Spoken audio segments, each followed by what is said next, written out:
Hello dear students, welcome again to my channel. आज के lecture का हमारा टॉपिक है बेटा झज्जर डिस्ट्रिक्ट में हो चुके क्लास 10th के प्री बोर्ड क्वेश्चन पेपर के 2 मार्क्स के क्वेश्चन का सॉल्यूशन। ठीक है, 40 मार्क्स के जो MCQ हैं या ऑब्जेक्टिव हैं या फिलअप्स हैं उनका सॉल्यूशन मैं 2 पार्ट्स में ऑलरेडी अपने चैनल पर अपलोड कर चुकी हूँ एंड आई होप आपने देखा भी होगा, बहुत ज़्यादा स्टूडेंट्स ने उन्हें देखा भी है। तो उससे आगे अब हम यहाँ पर बढ़ते हैं। वैसे तो ये सेक्शन बी है, बट मैं आपको बता दूं कि जब आप फाइनल पेपर दोगे तो ये आपका फर्स्ट पार्ट होगा। आपका जो क्वेश्चन पेपर है वो शुरू ही यहीं से होने वाला है, जिसमें आपको डायरेक्ट 2 मार्क्स के ही क्वेश्चन सबसे पहले मिलेंगे। 1 मार्क के क्वेश्चन आपको क्वेश्चन एग्ज़ाम स्टार्ट होने के 1 घंटे के बाद मिलेगा, यानी कि आपको 1.5 आवर मिलेगा इन 40 क्वेश्चंस को सॉल्व करने के लिए। ठीक है, तो हम बढ़ते हैं। इसके अकॉर्डिंग ये सेक्शन बी है, तो मैंने यहाँ राइट कर दिया 2 मार्क्स क्वेश्चन। और ये फर्स्ट क्वेश्चन है, ऐसी 2 संख्याएँ ज्ञात करो जिनका योग 27 और गुणनफल 182 है। Find 2 numbers whose sum is 27 and product is 182। तो हम क्या कर लेते हैं, हम उन 2 नंबरों को मान लेते हैं। अब आप ये ध्यान रखिएगा कि ये क्वाड्रेटिक इक्वेशन का क्वेश्चन है, लेकिन कई बच्चों को ध्यान ना रहे तो भी हम इसको बाद में क्वाड्रेटिक बना सकते हैं। माना 2 संख्याएं क्या हो गई, x और y। तो x जमा y कितना हो गया 27, क्योंकि उनका जोड़ 27 है। तो y को ना x में बदल दो, y की वैल्यू आ गई 27 माइनस x, और उनका गुणनफल है कितना 182। हमें क्या दिया गया है, x गुणा y कितना है 182। y की वैल्यू को आप यहाँ ऊपर से पुट कर लीजिए, क्योंकि देखो लीनियर इक्वेशन तो बन नहीं रही ना, रैखिक समीकरण 2 चर में नहीं बन रहा। एक तो बन गया लेकिन दूसरा रैखिक नहीं है। x की जब आप y से गुणा करोगे तो ये तो द्विघात बन गया ना, इसलिए ये द्विघात समीकरण से होगा। तो यहाँ y की जगह आपने रख देना है 27 minus x is equal to 182। 27 को x से गुणा करो, ये हो जाएगा 27x, x को x से करो माइनस एक्स स्क्वेयर 182। सारी टर्म्स राइट में ले जाओ तो यहाँ 0 बचा, एक्स स्क्वेयर नेगेटिव था, राइट में जाके पॉजिटिव, माइनस 27x प्लस 182। और इसी को मैं ऐसे देखो, ये रिजल्ट आपने ऐसे ध्यान रखना है कि a अगर b के बराबर है तो b भी a के बराबर है। तो मैं इसको इधर ले आई, इसको इधर ले गई, तो ये बन गया x square minus 27x plus 182 is equal to 0। अब हमारा काम है इस क्वाड्रेटिक इक्वेशन को सॉल्व करना। वैसे तो ये बड़ा फेमस सा क्वेश्चन है, हर बार एग्जाम में ज़रूर आता है किसी ना किसी सेट में। फिर भी हमें क्या करना है कि 27 को 2 पार्ट्स में ब्रेक करना है। ऐसे 2 नंबर जिन्हें जोड़ें या घटाएं तो 27 आ जाए, और मल्टीप्लाई कर रहे हैं तो 182 एकम 182 यानी 182 आ जाए। तो जिन स्टूडेंट्स को समझना है वो 182 वन जा यहाँ जो भी आ रहा है इस प्रोडक्ट का फैक्टराइजेशन कर दो। 2 9 जा 18, 2 1 जा 2। अब ये ना 3 पे 9 और 1 10, तो 3 पे तो जाएगा नहीं, 5 पे भी नहीं जाएगा, 7 पे जाएगा, 7 3 जा, और ये आ गया 13 1 जा 13। तो 182 के फैक्टर हो गए 2 इंटू 7 इंटू 13, यानी इन्हीं में से हमारे फैक्टर बनने हैं। या तो हमारा फैक्टर बनेगा 2 और 91, जो कि पॉसिबल नहीं है भाई। 2 और 91 की जो प्रोडक्ट है वो 182 तो आ जाएगी, लेकिन उसका एडिशन या सब्ट्रैक्शन कभी भी 27 नहीं आएगा। फिर इन दोनों को इकट्ठा ले लो, इसको अलग ले लो, तो ये दोनों इकट्ठे लेंगे तो क्या बन गया 14 इंटू 13, 14 प्लस 13 27 होता है, 182 उनकी प्रोडक्ट होती है। तो इस 27 को मैं लिख सकती हूँ 14x माइनस 13x, भाई दोनों नेगेटिव हैं तो ऐड होकर 27 हो जाएगा। ये 2 ही मार्क्स का क्वेश्चन है, आपने ये ध्यान रखना है। तो जितना जल्दी आप कर पाएंगे, ये सब रफ वर्क है। ठीक है, तो फर्स्ट 2 टर्म्स में से x कॉमन आ गया तो x माइनस 14, लास्ट 2 में से 13 कॉमन आ गया, x माइनस प्लस माइनस 182 को 13 से भाग करो तो 14 आ जाएगा। अब इन दोनों में से x माइनस 14 कॉमन आ गया, तो यहाँ बच गया x, यहाँ बच गया माइनस का 13 इज इक्वल टू 0। तो x माइनस 14 0 या x माइनस 13 0, तो x की वैल्यू आ गई 14 या x की वैल्यू आ गई 13। ठीक है, हमें 2 नंबर फाइंड करने हैं। अब ये तो x की वैल्यू आई है, नंबर्स तो हमने x और y लिए हैं। तो यदि x 14 है तो y ने कितना हो जाना है, देखो इक्वेशन नंबर 1 से 24 माइनस एक्स, तो y हो 27 माइनस एक्स, तो 27 माइनस 14, तो y हो जाएगा 13। तो हमारे नंबर आएंगे 14 और 13। अगर x 13 है तो y हो जाएगा 27 माइनस 13, y 14। मतलब घूम फिर के नंबर तो वही रहेंगे 13 और 14, जिनका एडिशन 27 होगा और जिनकी प्रोडक्ट 182 होगी। तो ये बहुत ही आसान सा क्वेश्चन था। स्टेटमेंट आप इसी में से देख लीजिए। ये हैं 3 सिक्के एक साथ उछाले जाते हैं, 3 पटाने की प्रायिकता क्या होगी और 3 चिताने की प्रायिकता क्या होगी। 3 coins are tossed together, what will be the probability of getting 3 tails and what will be the probability of getting 3 heads. सबसे पहले हम इस एक्सपेरिमेंट को डिस्कस करते हैं कि जब हम 3 सिक्कों को एक साथ उछालते हैं तो संभावित परिणाम क्या होगा। तो हम यहाँ लिखेंगे जब 3 सिक्के एक साथ उछाले जाते हैं, थोड़ा सा लिखना है, एक साथ उछाले जाते हैं तो संभावित परिणाम, ठीक है भाई, मेरी बात को ध्यान से समझना है। संभावित परिणाम, अब यहाँ कई बच्चों को ना बनाना नहीं आता कि परिणाम संभावित हम कैसे बनाएं, तो मैं आपको थोड़ा सा इसके बारे में बताना चाहूँगी। जब हम 2 सिक्कों को, एक ही सिक्के को उछालते हैं, ये देखो भाई, जब हम एक ही सिक्के को उछालते हैं, ये कॉइन है, तो मेरा या तो हेड आएगा या टेल आएगा, आ गया। इसके बाद मैंने एक और सिक्का उछाला, ध्यान देना, ये तो ऑलरेडी आ चुका है, मैंने ये सिक्का उछाला तो मेरा हेड आया, फिर मैंने एक और सिक्का उछाला तो या तो हेड आएगा या टेल, तो हेड के साथ हेड आएगा या हेड के साथ टेल। अगर मेरा टेल आया, मैंने फिर सिक्का उछाला, मेरा फिर हेड आया, फिर टेल आया, तो टेल के साथ हेड आएगा या टेल के साथ टेल।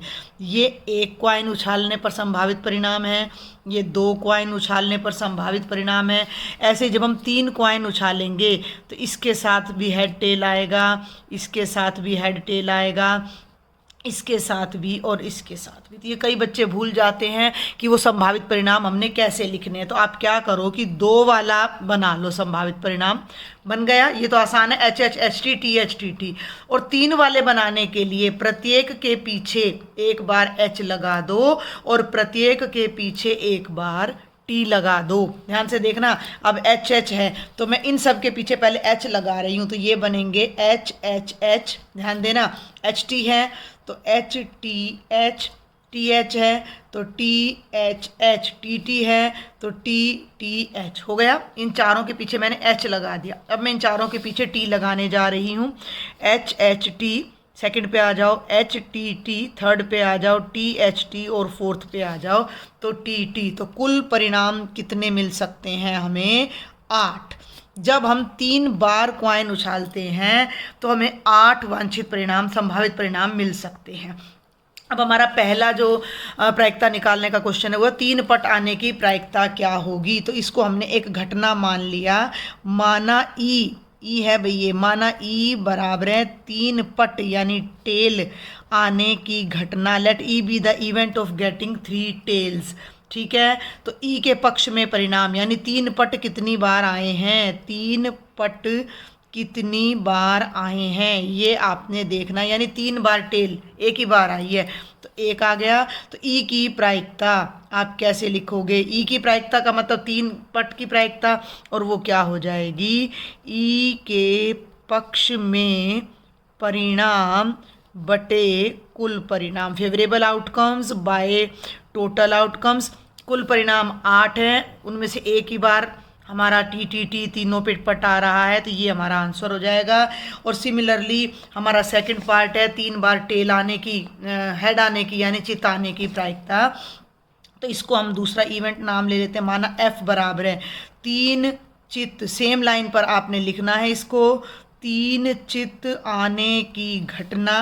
तो यहाँ हम लिखेंगे एफ के पक्ष में परिणाम।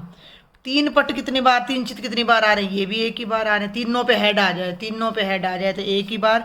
तो एफ की प्रायिकता क्या हो जाएगी? बिल्कुल इसी तरीके से एफ के पक्ष में परिणाम बटे में कुल परिणाम, तो इसका भी कितना आ जाएगा?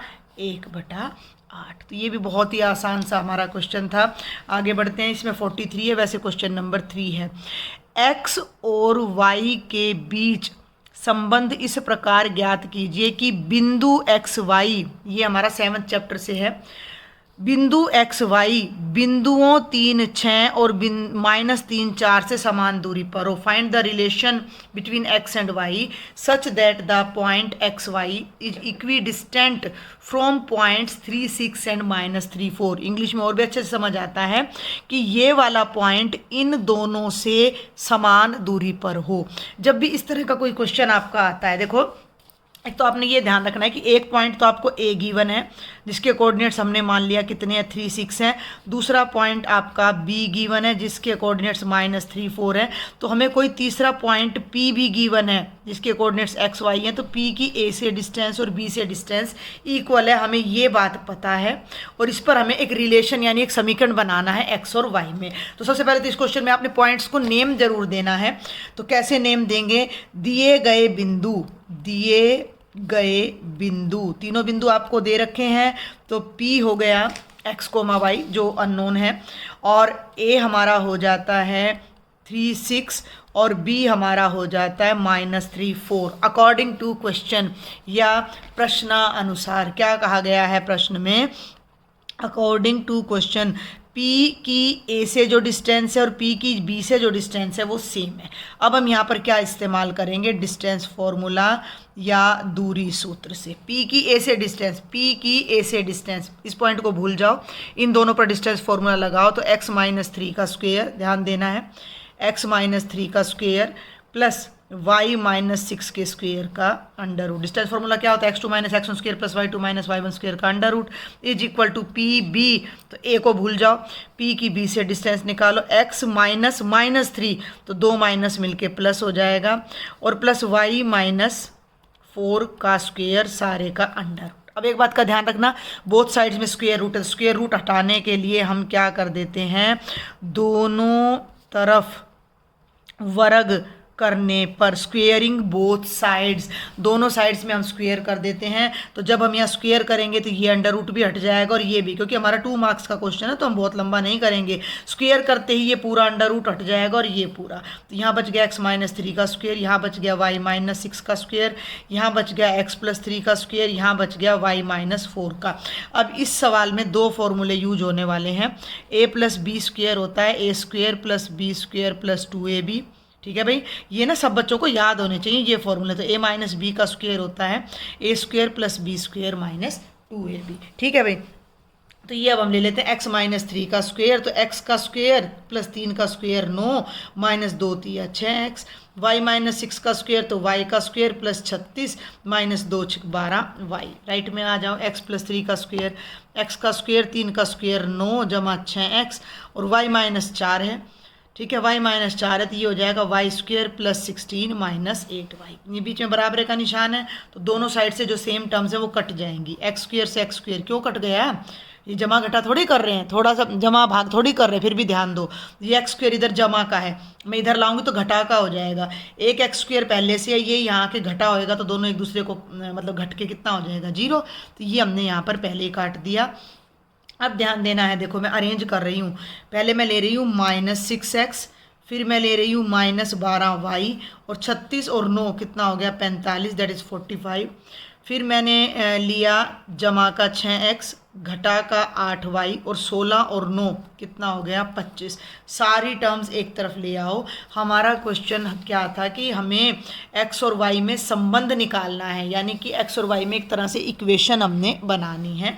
तो ये बनेगा -6x -12y + 45, फिर इधर आ जाएगा -6x + 8y - 25 is equal to 0, -6x - 6x, like terms इकट्ठी कर दो, -12x, -12y में से जमा 8y तो -4y, 45 में से 25 गया, जमा का 20 बराबर है 0। अब ध्यान देना, ये भी 4 से भाग हो रहा है, ये भी हो रहा है, ये भी हो रहा है, -4 से भाग कर दो तो शुरू में प्लस आ जाएगा। तो जब मैं इसको -4 से भाग करूंगी -12 को तो ये बनेगा प्लस का 3x, इसको -4 से करूंगी +y -5 बराबर है 0, और ये हमारा वो रिलेशन आ जाएगा जो x और y के बीच में हमने एस्टेब्लिश करना है। तो बहुत ही सही आसान से क्वेश्चन मैं कहूँगी, कोई ज़्यादा मुश्किल नहीं है। आगे बढ़ते हैं क्वेश्चन नंबर 4 पर। यदि सीकेंट थीटा की वैल्यू 13/12 है तो कॉटेंजेंट थीटा का मान ज्ञात करो। इसको करने के 2 तरीके हैं। कुछ बच्चों ने इसको कैसे किया होगा कि मैं बताती हूँ, मेरी क्लास के स्टूडेंट्स ने भी किया था कि सीकेंट थीटा क्या होता है कि कॉस का उल्टा, सीकेंट थीटा होता है 1/cos थीटा, और कॉस थीटा क्या होता है? बेस बाय हाइपोटेन्यूज, तो ये हो जाता है हाइपोटेन्यूज बाय बेस, यानी कि 13/12। फिर क्या किया उन स्टूडेंट्स ने कि हाइपोटेन्यूज यानी कर्ण को ले लिया 13, आधार ले लिया 12 और इसको पाइथागोरस थ्योरम से निकाल कर कोटेंजेंट थीटा फाइंड कर दिया। इसको करने का एक तरीका और है, आपके पास एक ट्रिग्नोमेट्रिक आइडेंटिटी होती है क्या कि वी नो, हम जानते हैं, हमारे पास एक ट्रिग्नोमेट्रिक आइडेंटिटी होती है कि 1 जमा टेंजेंट स्क्वायर थीटा बराबर है सीकेंट स्क्वायर थीटा। ठीक है, आप ही की बुक में है, 10th में देख लेना। तो 1 जमा टेंजेंट स्क्वायर थीटा, सीकेंट का स्क्वायर यानी कि 13/12 का स्क्वायर, 1 जमा टेंजेंट स्क्वायर थीटा, 13 का स्क्वायर करोगे 169/144, इसको उधर ले जाओ तो टेंजेंट स्क्वायर थीटा हो गया 169/144 माइनस 1, 144 ले लिया एलसीएम, कैंसिल हो गया 169, ये हो गया 144।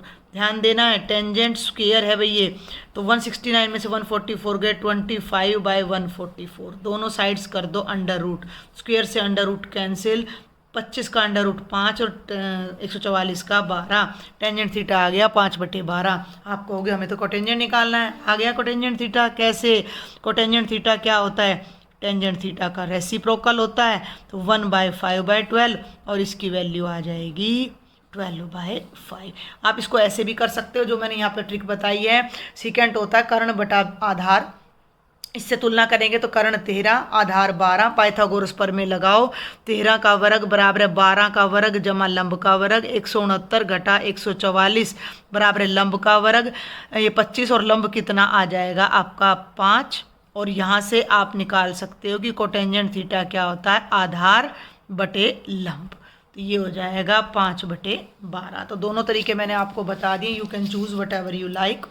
और ये लास्ट क्वेश्चन है 2 मार्क्स में हमारा, इसमें थोड़ी मिसप्रिंटिंग है जिसको मैं भी करेक्ट कर देती हूँ। 2 घन जिनकी भुजाएं क्रमशः 5 सेंटीमीटर और 7 सेंटीमीटर है, ये गलत है, दोनों की भुजाएं 5 ही होनी चाहिए। क्यों? ये कहता है इन्हें सिरे से जोड़ने पर प्राप्त घनाभ का पृष्ठीय क्षेत्रफल क्या होगा।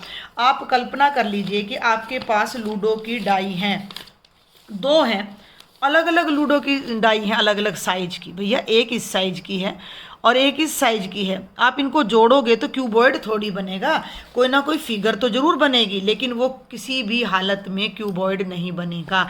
जब हम 2 एक साइड के लूडो की डाई को ऐड करेंगे तभी हमारे पास क्या बनकर तैयार होगा? एक क्यूबॉइड तैयार होगा। तो ये साइड कितनी है? 5, तो 5 में 5 जुड़ेगा तो लंबाई कितनी हो जाएगी? 10, चौड़ाई कितनी हो जाएगी? 5 और ऊंचाई कितनी हो जाएगी? 5। ठीक है, और उस नए घनाभ का हमने पृष्ठीय क्षेत्रफल ज्ञात करना है। तो यहाँ लिखेंगे दिए गए 2 घनों की भुजा कितनी है? 5 सेंटीमीटर। जब 2 घन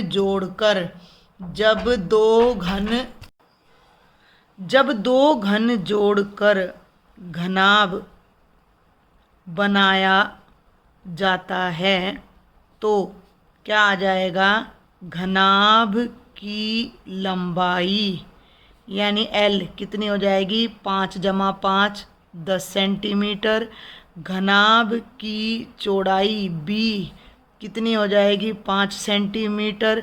घनाभ की ऊंचाई h कितनी हो जाएगी? 5 सेंटीमीटर। हमें घनाभ का क्या निकालना है? पृष्ठीय क्षेत्रफल। तो ये हो जाएगा घनाभ का, अब यहाँ पर बात आ रही है पृष्ठीय क्षेत्रफल की, तो आपने संपूर्ण निकालना है और उसका फॉर्मूला होता है 2 × LB + BH + HL। तो 2 × LB, L कितना है? 10, B 5, 5 और 5 और फिर 5 और 10। ठीक है, तो 2 × 10 पंजे 50, 5 5 जा 25 और 50, 50 50 100 और 100 में 25 जोड़ोगे तो 125, 2 × 125, तो ये आ जाएगा 250 वर्ग सेंटीमीटर। कितना आ जाएगा? 250 वर्ग सेंटीमीटर। तो बेटा जी ये आपके 2 मार्क्स के क्वेश्चन थे। अगले पार्ट में मैं आपको जो है 3 मार्क्स के और फिर 5 मार्क्स के क्वेश्चन कराऊंगी। If you like my lectures then share with your maximum friends and subscribe my channel. Thank you.